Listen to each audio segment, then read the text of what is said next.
한 가지만 기억해 주세요. 당신의 이름입니다. 이름이 뭐예요? 평범한 질문이죠. 하지만 제주에서는 이 질문이 생사를 가르는 일이 있었어요. 이름이 너무 남자다워서 죽임을 당하던 세상.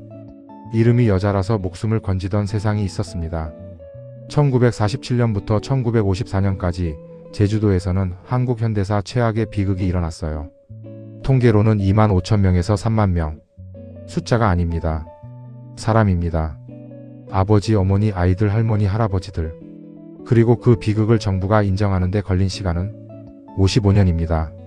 55년. 당신이 태어나고 자식을 낳고 손자를 보는 시간입니다. 오늘 우리는 한국이 가장 오랫동안 침묵했던 그 시간으로 들어갑니다. 제주 4.3 사건. 당신이 모르던 78년의 진짜 이야기입니다. 만약 이 이야기가 당신의 마음을 건드렸다면 지금 바로 구독 버튼을 눌러주세요. 역사담은 당신을 기다리고 있습니다.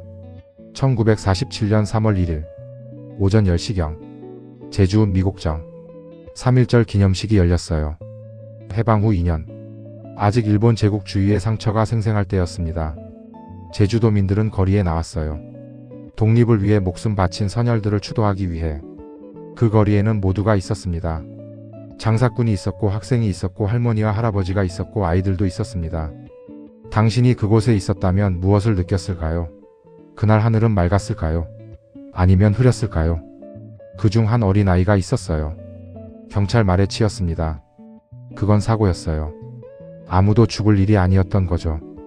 경찰은 그 아이를 때렸어요. 그러자 사람들이 외쳤습니다. 왜 때려? 이게 뭐 하는 짓이야? 그 외침에 경찰은 들었어요.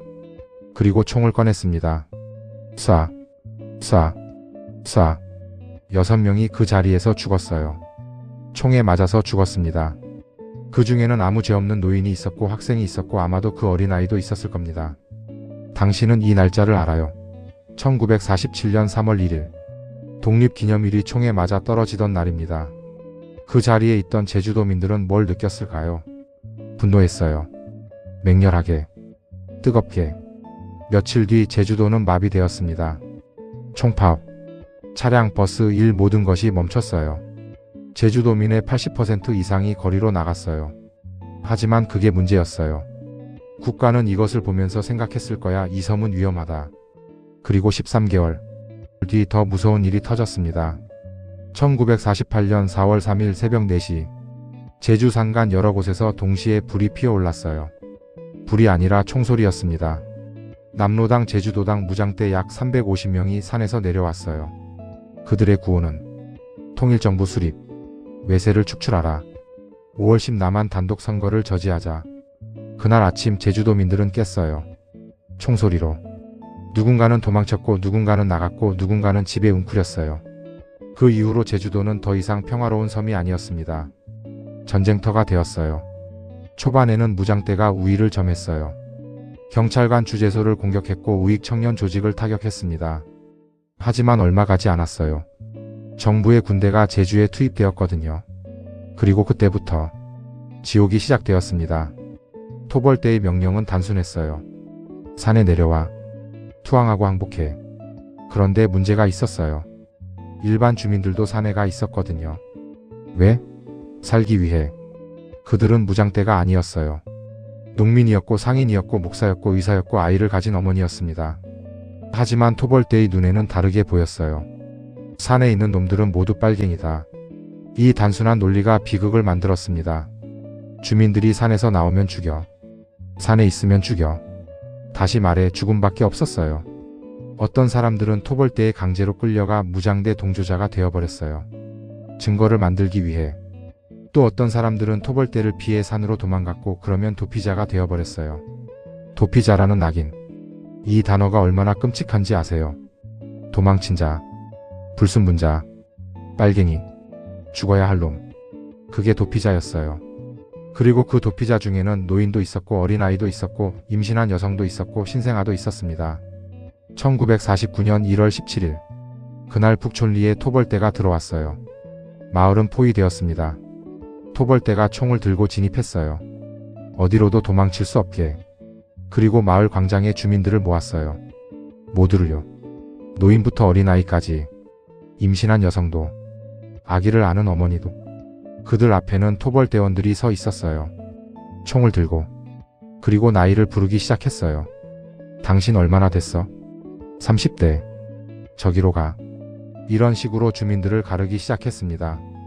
나이가 많으면 의심스러워. 젊으면 의심스러워. 결국 모두가 의심스러웠어요. 역사 기록에 따르면 그날 어떤 숫자의 사람들이 죽었는지 정확히 모릅니다. 수백 명입니다. 적어도. 어떤 기록은 그 자리에서 470명이 죽었다고 합니다. 당신은 470명을 상상할 수 있어요. 한 마을 전체가 죽는 겁니다. 그 중에는 생후 며칠 된 아기도 있었어요. 이름도 짓지 못한 채. 왜? 학교에 들어갈 일이 없으니까. 죽으니까. 그래서 이름 없이 사라져 버렸어요. 생존자의 증언이 남아 있습니다. 제주 4.3 진상조사보고서에 기록된 그 증언입니다. 시체 더미에서 손에 걸린 건 아이의 손이었어요. 너무 작아서 누구 아이인지도 모르고 어머니도 어디 있는지 모르는 그냥 작은 손이 있었어요. 당신은 지금 뭘 느껴요? 이게 역사입니다. 당신이 모르던 역사. 혹시 이 이야기가 당신의 가슴을 울렸나요? 그렇다면 화면 아래 좋아요 버튼을 눌러주세요. 당신의 공감이 이 역사를 더 많은 사람에게 전하는 데 도움이 됩니다. 여기 한 어머니가 있었어요. 아들을 낳았어요. 건강한 남자아이. 당신이라면 뭐라고 이름 지을까요? 영웅? 명수? 철수? 영호? 하지만 이 어머니는 다르게 지었어요. 여자 이름을요. 영희, 미영, 순희. 왜 남자아이에게 여자 이름을 지어주는 미친 짓을 했을까요? 죽음의 신을 속이기 위해서였어요. 이건 농담이 아니에요. 진짜 일어난 일입니다. 당시 제주의 한 무녀나 점쟁이 혹은 경험 많은 어른들이 알려준 생존법이었어요. 죽음의 신은 남자를 찾아다닌다. 여자라고 속이면 살 수 있다.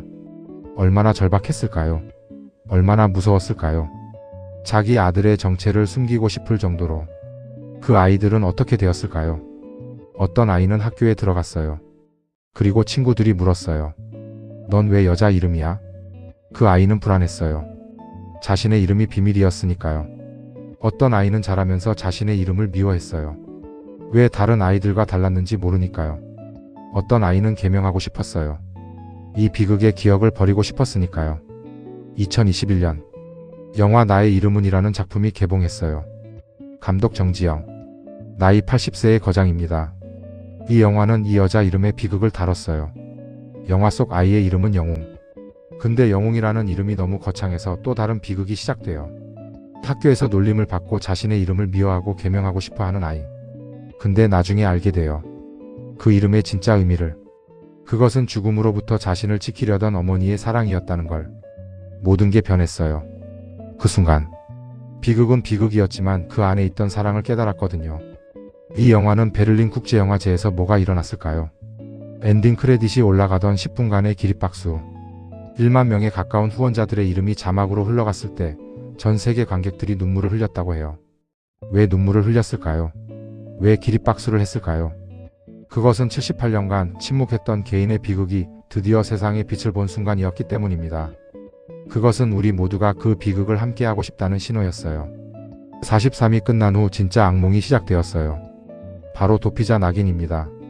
산에 올라갔던 사람들, 강제로 끌려갔던 사람들, 도망쳤던 사람들 모두가 이름을 얻게 되었어요. 도피자, 불순분자, 빨갱이, 죽어야 할 놈. 이 낙인이 얼마나 오래 가졌을까요? 한 사람의 이야기를 들어봅시다. 생존자 문철부 씨의 이야기. 문철부 씨는 어렸어요. 아주 어렸어요. 그의 어머니와 형은 도피자 낙인을 받았어요. 그리고 그들은 세화지서 수용소에 갇혔습니다. 그곳에서 뭐가 일어났는지는 가족도 모릅니다. 다시 본 적이 없거든요. 아버지는 어디 있었을까요? 아버지도 모르고 있었나요? 문철부 씨는 성인이 되었어요. 나이가 들었어요. 할아버지가 되었어요. 그런데 여전히 어머니의 죽음이 언제였는지, 어디였는지, 어떻게 죽었는지 모릅니다. 그리고 사회는 그를 계속 도피자의 아들로 봤어요. 70년이 지난 지금도 그 상처가 있습니다. 70년. 그는 지금 몇 살일까요? 80대일 겁니다. 80대의 할아버지가 아직도 어머니의 죽음을 모르고 있어요. 죽음 자체도 비극이지만 죽음을 인정받지 못하는 것이 더 큰 비극입니다. 어머니가 어떻게 죽었는지 모르는 아들. 아들이 자신을 찾고 있는지도 모르는 어머니의 영혼. 이게 4.3의 또 다른 면이에요. 단순한 사건이 아니라 복합적인 트라우마가 세대에서 세대로 이어지는 비극. 자, 이제 숫자를 봅시다. 공식 사망자 13,954명, 4.3 이후 관련 사망자 2,379명, 납북자 689명, 행방불명자 1,074명, 더하면 약 18,000명. 하지만 정부 진상조사보고서는 뭐라고 했을까요? 25,000명에서 30,000명. 왜 이렇게 차이가 날까요? 공식적으로 집계되지 않은 사람들이 있기 때문입니다. 산에서 죽은 사람, 이름도 남지 않은 사람, 가족도 모르는 사람들. 특히 이름조차 짓지 못한 채 죽은 아이들. 당신은 이름도 없이 죽었다는 게 뭘 의미하는지 알아요? 그건 역사에도 기록되지 않는다는 뜻이에요. 마치 존재하지 않았던 사람인 것처럼. 그들의 엄마는 그 사실을 받아들일 수 있었을까요? 내 아이가 역사에 기록되지 않는다는 사실을. 여기 또 다른 충격적인 통계가 있어요. 희생자의 3분의 1이 여성과 노약자였습니다. 3분의 1이에요. 이게 뭘 의미하죠? 이건 전쟁이 아니었다는 거예요. 이건 학살이었어요. 무차별 학살. 무장대와 토벌대 간의 전쟁이 아니라 일반 민간인에 대한 체계적인 살육이었습니다. 1954년 4.3이 종료되었어요. 그리고 침묵이 시작되었습니다. 1960년대, 70년대, 80년대. 사람들은 입을 다물었어요. 왜? 4.3을 말하면 죽으니까요. 빨갱이라는 낙인이 씌워지니까요. 가족이 불순분자 취급을 받으니까요. 일자리를 잃으니까요. 자식들이 피해를 입으니까요. 그래서 55년 동안 침묵했어요. 당신이 태어나고 자라고 자식을 낳고 손자를 보는 동안 말할 수 없었던 역사가 있었습니다. 55년. 55년이면 세 세대예요. 할아버지 세대가 일어나고 아버지 세대가 성장하고 손자 세대가 태어나는 시간이에요. 그리고 그 사이에 진실은 어디에 갇혀 있었을까요? 제주도민들의 가슴 속에. 그리고 서서히 죽어가던 생존자들의 기억 속에. 1990년대. 겨우 그제야 4.3을 말하는 사람들이 나타나기 시작했어요. 생존자들, 유족들, 역사가들. 그들은 용감했어요. 55년의 침묵을 깨기 위해. 그들의 목소리는 작았어요. 하지만 계속 커져갔어요. 그리고 2000년 4.3 특별법이 제정되었어요. 그리고 2003년 정부는 제주사 3사건 진상 조사 보고서를 발표했습니다. 55년 뒤였어요. 55년. 보고서는 말했어요. 제주 4.3 사건은 남로당이 무장봉기였다. 동시에 토벌대의 진압 과정에서 무고한 민간인 학살이 대규모로 일어났다. 토벌대, 무장대, 미군정 모두의 책임이 있다. 55년 만에 정부가 인정한 진실. 하지만 그 사이에 얼마나 많은 사람들이 증거도 없이 죽었는지, 얼마나 많은 가족들이 상처를 안은 채 살아갔는지, 그건 숫자로 표현할 수 없습니다. 2026년. 지금. 제주시 봉계동에 한 공원이 있어요. 4.3 평화공원. 그곳엔 희생자들을 추모하는 위령탑, 이름이 새겨진 위령비, 역사자료실, 추모공간. 매년 4월 3일마다 제주도민들은 그곳에 모여요. 2024년 4.3 76주기에도 수천 명이 모였어요. 하지만 여전히 남은 과제들이 있습니다. 아직도 행방불명된 사람들이 있어요. 아직도 미수습 유골이 발견되고 있어요. 아직도 역사가 완전히 규명되지 않았어요. 아직도 유족들의 치유가 진행 중이에요. 법적 배상도 받았어요. 하지만 돈이 상처를 치울 수 있을까요? 가족을 잃은 슬픔이 보상으로 사라질까요? 아니에요. 절대 아니에요. 지금도 제주 어딘가에는 부모를 잃은 노인이 있어요. 형제를 찾지 못한 할머니가 있어요. 아버지의 죽음을 모르고 사는 중년의 사람이 있어요. 할머니의 비극을 모르고 사는 손자가 있어요. 그것이 4.3입니다. 아직도 끝나지 않은 역사. 그렇다면 우리가 해야 할 일은 뭘까요? 첫 번째, 역사의 반복을 막아야 합니다. 4.3은 한 번의 사건이 아니었어요. 여순 사건, 여수와 순천에서 군인들과 주민들이 죽었어요. 수천 명. 보도연맹 학살 사건, 보도연맹이라고 적힌 이들을 군인들이 학살했어요. 수만 명. 거창 양민 학살 사건, 아무 죄 없는 주민 700명 이상이 죽었어요. 대전 산내 골짜기 학살 300여 명이 한 골짜기에서 죽었어요. 모두 4.3과 같은 시대, 같은 논리로 일어난 비극들이에요. 국가폭력, 무차별 학살, 개인의 존엄성 무시. 이런 일이 다시 일어나지 않으려면 우리는 4.3을 정확하게 알아야 합니다. 단순한 좌우 대립의 사건이 아니라 국가의 무분별한 폭력이 만든 비극으로요. 두 번째, 개인의 존엄성을 지켜야 합니다. 4.3에서 죽은 사람은 누구였을까요? 통계가 아니었어요. 사람이었어요. 당신의 증조할머니였을 수도, 증조할아버지였을 수도 있어요. 또는 완전히 남 얘기일 수도 있어요. 하지만 그들은 존재했었고 죽었고 그 죽음은 기억받아야 합니다. 이름이 없었어도, 증거가 없었어도, 공식 기록이 없었어도 그들을 기억하는 것, 그것이 개인의 존엄성을 인정하는 행위입니다. 세 번째, 미래를 위해 성찰해야 합니다. 분단이 만든 대립, 좌우의 대결, 이데올로기의 싸움, 이 모든 것이 누구를 죽였을까요? 평범한 사람들이었어요. 농민이었고 상인이었고 학생이었고 아이들이었어요. 4.3은 우리에게 묻습니다. 이런 일이 다시 일어나지 않으려면 어떻게 해야 할까? 우리가 해야 할 일이 뭘까? 네 번째, 치유와 화해를 이루어야 합니다. 아직도 상처가 있어요. 아직도 분노가 있어요. 하지만 복수로는 아무것도 해결되지 않습니다. 필요한 건 진실 인정 그리고 함께하는 마음이에요. 4.3이 완전히 치유되는 날, 그것은 우리 사회 전체가 성숙해지는 날이 될 겁니다. 당신은 지금 뭘 느껴요? 분노? 슬픔? 무기력함? 아니면 이건 옛날 일이고 우린 상관없다는 생각? 그 모든 감정이 정상이에요. 왜냐하면 이것은 쉬운 역사가 아니니까요. 하지만 기억해 주세요. 당신이 지금 누리는 평화는 누군가의 죽음 위에 있다는 것을.